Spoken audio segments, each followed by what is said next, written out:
The laptop data we had analyzed showed no evidence it was faked or tampered with. CBS has now verified the authenticity of the Hunter Biden laptop. And this comes after the New York Times and the Washington Post already verified it.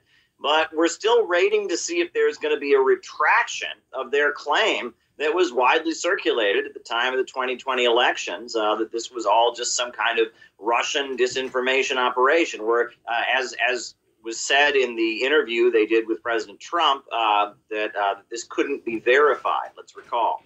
I think it's one of the biggest scandals I've ever seen, and you don't cover it. You want to talk about... Well, because it can't be verified. You want to talk about insignificant things. I'm telling you. Of course it can be verified. Excuse me, they found the laptop. Leslie. Can't be verified. What can't be verified? The laptop. Why do you say that? Because even the family hasn't... The family on the laptop, he's gone into hiding. For 5 days, he's gone into hiding. He's preparing for your debate. Oh, it's taken him 5 days to prepare? I doubt it. Now, that interaction was edited out of the interview that CBS News did with Donald Trump during the 2020 election. They completely removed that interaction. It's now been leaked. It's available to the public. The White House provided it.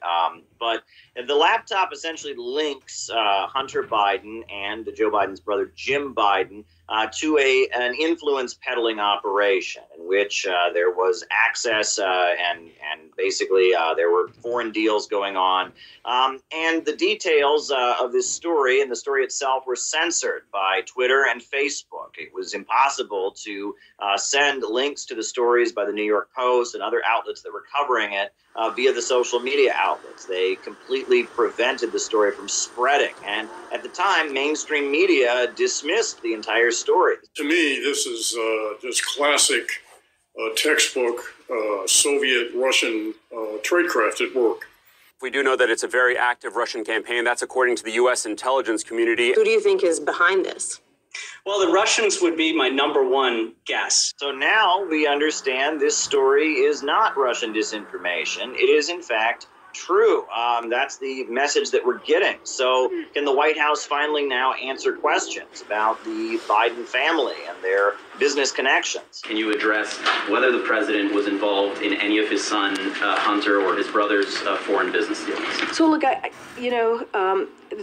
a little bit of interesting, kind of on-brand thinking here. With Republicans set to take control of the U.S. House of Representatives, it appears there will be some investigation of the topic by congressional committees. And at this point, people are wondering if we're going to hear an actual retraction from U.S. mainstream media that seem to be working very, very hard to cover up and suppress what turns out to be a very true and authentic story about the U.S. president's son and his international connections and deals. And one is reminded, or viewers should be reminded, of the Hillary Clinton email scandal and how it seems like certain U.S. officials are above criticism and protected by mainstream media when it comes to their activities and possible fallout of their actions.